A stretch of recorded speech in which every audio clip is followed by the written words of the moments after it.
দেখো আলোয় আলো আকাশ, দেখো আকাশ তারায় ভরা, এত আনন্দ আয়োজন সবই বৃথা আমায় ছাড়া।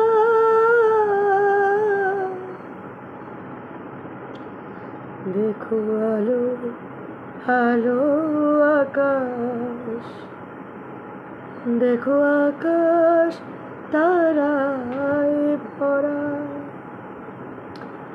মর্নিং অক্সিজেনার্স, চলে আসলাম তোমাদের সামনে।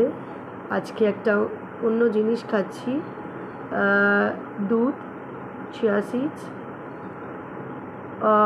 রোস্টেড পিনাট, রোস্টেড মাখনা, ডেটস, বানানা, অ্যাপল, এলাচ,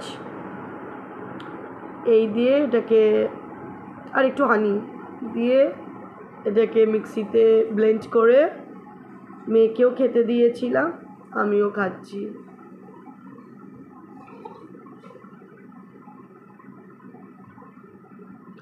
তো আমি এই গানটা কেন গাইলাম?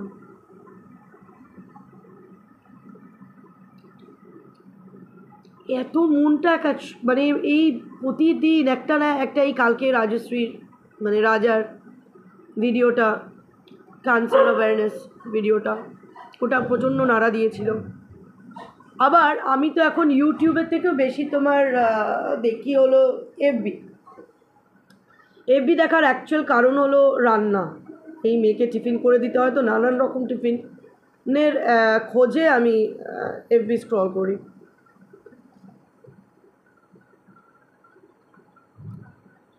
তো কালকে সন্ধেবেলা এরকমই চিন্তাভাবনা নিয়ে যখন আমি এফবি স্ক্রল করছি, হঠাৎ একটা রিলস আসে যেখানে লেখা আছে রিপ আলপনা রুবি ব্লগ, আর এই গানটাই হচ্ছিল। এগুলো আমার দেখতে ভালো লাগে না, আমি ইয়ে করে যাই, স্কিপ করে যাই। কিন্তু যখন এই ইয়েটা পড়ছিলাম, ওখানে যে ইনফরমেশনগুলো দেওয়া ছিল সেটা আমাকে অ্যাট্রাক্ট করে। আমি সাথে সাথে ওই আলপনা রুবি ব্লগসে যাই।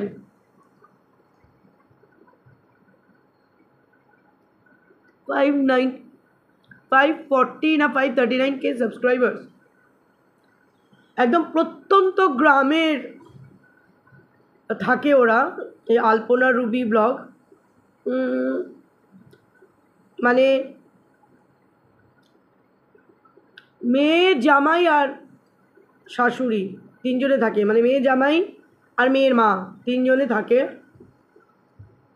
খুব সুন্দর আর কি, আমি যা দেখলাম খুব ড্রামাটিক ওদের ভিডিওসগুলো, খুব ড্রামাটিক।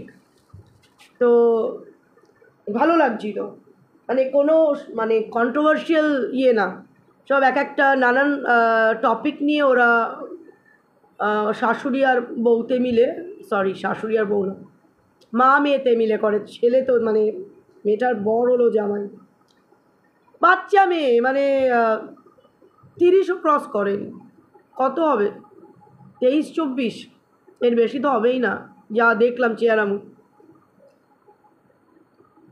মানে মানুষের মৃত্যু ভাবো, পেটে স্টোন। এবার যেটা হয় আর কি, গ্রামের দিকে তো মানে প্রত্যন্ত গ্রাম, মানে একেবারে সেই গ্রামের দিকে যেহেতু ওরা, মানে শুধু তাই নয়, মানে ওই যা হয় আমাদের মতন মধ্যবিত্ত ঘরের লোকেরা কি করে, যতক্ষণ আর কি ডাক্তারকে না যে কোনো হালকা কিছু হোমলি রেমেডিস বা কিছু টোটকা ফোটকা জাতীয় জিনিস কিছু করে যদি জিনিসটাকে স্টপ করানো যায়, তো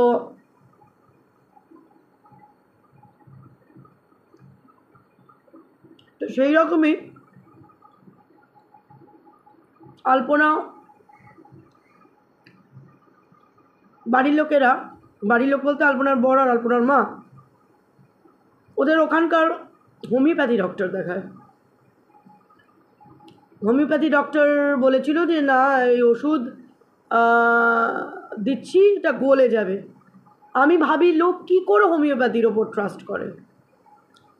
একটা পাথর আর হোমিওপ্যাথির ওইটুকুনি ছোটো ছোটো ছোটো ছোটো গুলি, গ্রিনিউলস ছোটো ছোটো বা একটু ডাস্ট, ওইটুকুনি ওষুধ একটা শরীরের পেটে ঢুকে পাথর কি করে গলিয়ে দেবে? সম্ভব? তাহলে তো অ্যালোপ্যাথি হতোই না, তাহলে তো এত বড় বড় যে অপারেশন সব তো হোমিওপ্যাথির দ্বারাই ট্রিটমেন্ট হতো। হাঁচি, কাশি, জ্বর, ঠান্ডা লাগা, শ্বাসকষ্ট, এগুলো ক্রনিক ডিজিজ, মানে শ্বাসকষ্ট যেমন ক্রনিক ডিজিজ। বা কোনো ব্যথা বুদ্ধি হলে সেটার জন্য হোমিওপ্যাথি ওকে ফাইন। পাথরটাকে গলিয়ে দেবে। আর আমি ভাবি হোমিওপ্যাথি ডক্টরদেরকেও বলি, হারি এই ধরনের চিকিৎসা তোমরা কেন করো? একটা মানুষের জীবন তোমাদের জন্য চলে যায়, তোমরা ফালতু এই কটা টাকার জন্যে এই মানুষগুলোকে তোমরা নিজের হাতে মারো। ডাক্তার তো আমরা জানি ভগবান, তাই কি না?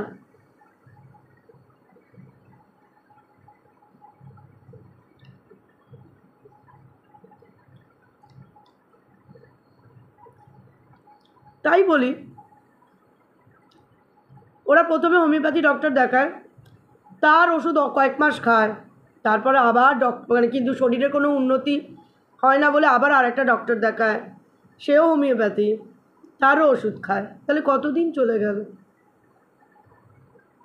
আমার যখন শরীরটা খারাপ হচ্ছে, আমি হোমিওপ্যাথি ওষুধে আমার হচ্ছে না, আমার শরীরটা আরও দিন দিন খারাপ হচ্ছে, তখনও আমি বসে আছি। আমি যতগুলো ওদের দেখলাম, আর অনেকে ওদের এই ওর ডেথটা শেয়ার করেছে, তো সবাই বলছে ওরা সবের সুখের মুখ দেখছিল। হবে না কেন, অত সাবস্ক্রাইবার্স, তো সুখের মুখ দেখছিল। তো ভগবানের সহ্য হলো না, ভগবান নিয়ে নিল। কিন্তু আমরাও তো কিছু কম ভুল করছি না, চলে গেছি আমরা হোমিওপ্যাথি ট্রিটমেন্টে।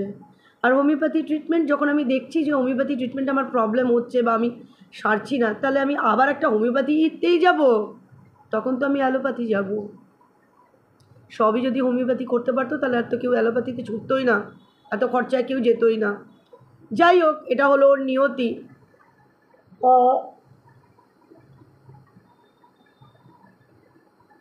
তো আমার খুব ভালো লাগছিল ওদের ভিডিওসগুলো দেখছিলাম, খুব সুন্দর সুন্দর বেশ ভিডিওসগুলো, মানে ব্লগসগুলো।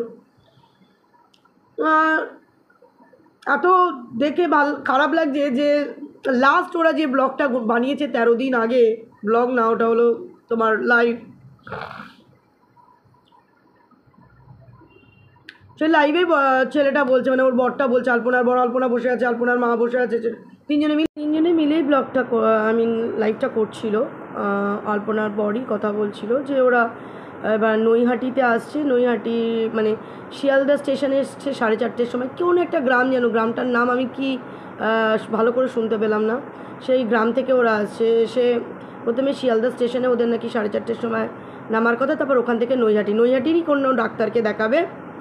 এবার সেখানে যদি মানে অ্যাকচুয়ালি ওর মেন যেটা প্রবলেম হয়েছে, জন্ডিস হয়ে গেছে, হিমোগ্লোবিন নেমে 3-এ চলে এসেছিল। এবার সেখান থেকে অনেক একটা ডাক্তার, তারপরে একটা সিস্টার, তারপরে পাড়ার ওদের কয়েকজন, সবাই করে হেমোগ্লোবিনটাকে আর কি করেছে। তো ওরা অ্যাকচুয়ালি আসছিল হেমাটোলজি দেখাবে, আর প্লাস ওর গল ব্লাডারে একটা স্টোন হয়েছিল, যেটা একদম ছোট্ট, 1.5 mm বলছিল, সবে ধরা পড়েছে। তা আগে ব্লাডের যে সমস্যাটা চলছিল সেটাকে করে তারপর ওরা স্টোন, মানে স্টামাকের যে স্টোনটা আছে সেটাকে অপারেশন করবে। এই সমস্ত সেট আপ করে আর কি ওরা 13 দিন আগে যে লাইভটা করেছে সেখানে বলছে যে আমরা কালকে, মানে পরের দিন আর কি যাবে।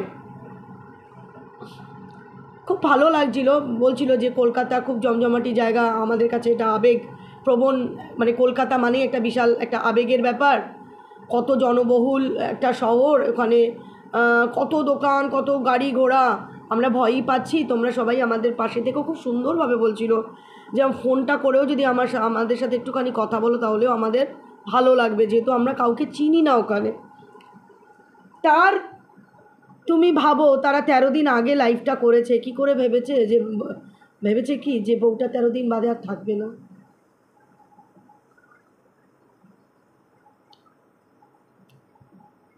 খুব প্যাথেটিক, খুব প্যাথেটিক। আর আমি একটা জিনিস দেখছি যে যত আর কি মৃত্যুগুলো দেখছি, এই আরিয়ান মারা গেল, কি এই মারা গেল, তারপরে এই যে অনেক ডেথ যে রিসেন্টলি হলো, সব জুলাই মাসে হচ্ছে। জুলাই মাসে উত্তম কুমারেরও মৃত্যু দিবস। জুলাই মাসটাই কি ভালো না? এত লোকের মৃত্যু, মানে সবই তো জুলাই মাসেই হচ্ছে। এমনকি যত আননি জুলাই মাসে, আমার কুকলু মানে কুকু জুলাই মাসেই মিসিং হলো। না, ও জুলাই মাসে মিসিং হয়নি, ও জুনে মিসিং হয়েছে। নাকি এই বছরটা স্যাটার্নের ইয়ার বলে স্যাটার্ন এতটা কষ্ট দিচ্ছে আমাকে না, এগুলো খুব ভাবায়। আর যখন এইগুলো দেখি যে যখন তখন লোকের মৃত্যু হচ্ছে, লোকের নিঃশ্বাসের কোনো ভরসা নেই, তখন আমি ভাবি কেন লোককে নিয়ে আমরা টানাটানি করবো, কেন লোককে যাচ্ছে তাই করব। আমি বারে বারে তোমাদের একটা কথা বলি না, কে কখন আছে কেউ জানে না। আমরা ভালো জিনিসটুকুনি নিয়ে, কারো ভালো আশীর্বাদ নিয়ে না সেটা করি, তুলি। আমরা অভিশাপ কেন কুড়াই? লোককে আজে বাজে বলে অভিশাপ কেন কুড়াই? এই তো জীবনের অবস্থা, এই তো জীবন। আমার কিছু না, একটা দুটো নতুন শাড়ি আছে, জামা কাপড়টা আমার ভিজছে, বৃষ্টি পড়ছে, জামা কাপড় ভেতরে মেলার কোনো জায়গায় নেই। দুপুরে আমি কি পরবো, আমার আর নেই কিছু পরার মতো। দুটো নাইটি ভিজিয়ে দিয়েছি, বোঝো।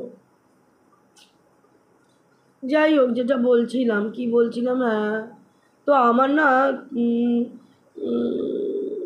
দুটো নতুন শাড়ি আছে, একটা নতুন ব্লাউজ আছে, একদম নতুন। আমি ব্লাউজ তো কিনি না, একটা অনুষ্ঠানে অ্যানিভার্সারিতে যাওয়ার জন্য ব্লাউজটা কিনেছিলাম, সেটা এখনও পরা হয়নি, অঙ্গে দিইনি, সেটা আছে। মেয়ে আমাকে জন্মদিনে একটা জামা কিনে দিয়েছিল, সেটা আছে। তো সেগুলো ভাবছি পরে ফেলবো। একটা সবসময় একটা নেগেটিভ একটা ঘোরাফেরা করছে। আমার দিদি বলে যে নতুন জামা কাপড় বেশি দিন আলমারিতে রেখে দিতে নেই। আমার না এইগুলো খুব মাথায়, মানে আমি এইগুলো ভীষণ মাথায় ঘোরাই। তো যাই হোক, যেটা বলবার মোদ্দা কথা এটাই বলতে চাইছি যে কারুর যদি কোনো রকম কোনো প্রবলেম দেখা দেয়, তাহলে আগেই কেন হোমিওপ্যাথি ট্রিটমেন্টের জন্য ছোটে? হ্যাঁ, মানছি আমাদের মতন ঘরে যাদের টাকা পয়সা নেই তারা অবশ্যই, যেমন আমি আগে ছিলাম, এখন না। আগে এরকম ছিল যে আমি কোনো কিছু হলে আগে ডাক্তার দেখাতাম না, ঘরোয়া কিছু টোটকা ফোটকা দিয়ে ট্রাই করতাম। যখন অসহ্য আর পেরে উঠতাম না, তখন অগত্যা আমাকে ডাক্তারকে ভিজিট দিতেই হবে। মানে যতদিন ভিজিট, আমার ক্ষেত্রে বলছি, আমি আমার বাচ্চার ক্ষেত্রে বলছি না, আমার বাচ্চার ক্ষেত্রে সামান্য হাঁচি দিলেও আমি চেষ্টা করি ডাক্তার দেখিয়ে আনার। যাই হোক, তো এটাই বলছি, বাবা কিছু হলে, কোনো কিছু উপসর্গ দেখা দিলে প্লিজ হোমিওপ্যাথিতে যেও না। তোমরা কি করে হোমিওপ্যাথি বিশ্বাস করতে পারো? হোমিওপ্যাথি ওই ছোট ছোট দানা শরীরে গিয়ে কোথায় কোন কোনায় গিয়ে পড়ে থাকে, তার আদৌ কোনো কাজ হয়? সেটা তো বছরের পর বছর করলে তবে গিয়ে তুমি 3-4 বছর বাদে গিয়ে তুমি তার এফেক্ট পাবে মনে হয়। আমি হোমিওপ্যাথি বিলিভ করি না, একদম বিলিভ করি না। অনেকে জ্বর হয়েছে, প্রচণ্ড জ্বর, হোমিওপ্যাথি ওষুধ খাওয়াচ্ছে। আরে আগে তো আমি জ্বরটা, অত জ্বর যার, তাকে আমি হোমিওপ্যাথি ওষুধ খাওয়াবো? হোমিওপ্যাথি ওষুধ খেলে সেই জ্বরটার সাথে সাথে নেমে যাবে? আমি তো তাকে সাথে সাথে একটা প্যারাসেফ দিয়ে দেবো যে জ্বরটাকে নেমে যাক। এইবার আমি যদি মনে করি হোমিওপ্যাথি করি, আমি কষ্ট পাচ্ছি জ্বরে, আমি ঘুমোতে পারছি না, মাথা যন্ত্রণা করছি, চোখ, আমি হোমিওপ্যাথি খাওয়াচ্ছি। কী ধরনের মানুষের এই চিন্তাধারা, I have no idea. At least আমি তো বিলিভ করি না হোমিওপ্যাথি। তো যাই হোক, যেটা বলছি যে আমার তো এখন তো ইউটিউব একেবারে ইন্টারেস্ট পাই না, আমি এফবিটাই দেখি, আর এফবিতে যত রকম এইগুলো দেখতে পাই। এই আরিয়ান রুম্পাও কিন্তু আমার এফবির দ্বারাই আমি চিনতে পেরেছি এরকম একটা ব্লগ আছে, মানে ইউটিউব চ্যানেল আছে। আবার এই আলপনা রুবিটাও এরকমই। এবং আলপনা রুবিটা কেউ যদি পারো তোমরা একটু ভিজিট করো, ভালো লাগবে ওদের ব্লগসগুলো, দারুণ লাগবে। ওদের কিন্তু কোনো কারুর পিছনে লাগি নেই, মানে ওরা যে সমস্ত ব্লগসগুলো করেছে বেশ সুন্দর, আমার খুব ভালো লাগছিল। আমি এখনও পুরোগুলো সবগুলো দেখে উঠতে পারিনি, কালকে থেকে অনেকগুলোই দেখেছি। তো একটু আলপনা রুবিকে দেখো, আর অবশ্যই আলপনা আত্মার শান্তি কামনা করি। আর এটা দিয়ে এন্ড করছি, প্লিজ প্লিজ প্লিজ হোমিওপ্যাথিতে যেও না। আরে নিয়তি তো আমাদের আছে, নিয়তি তুমি হাজারো অনেক সময় অ্যালোপ্যাথি করলেও তো আমরা, আমাদের যদি যাবার থাকে তখন তো আমরা কি অ্যালোপ্যাথি করি, কি আয়ুর্বেদিক করি, কি হোমিওপ্যাথি করি, আমাদের যেতেই হবে, সে যত টাকাই খরচা করি। বাট স্টিল মনের শান্তির জন্যে don't you please go for any homeopathy doctor. তো লাভ ইউ অল।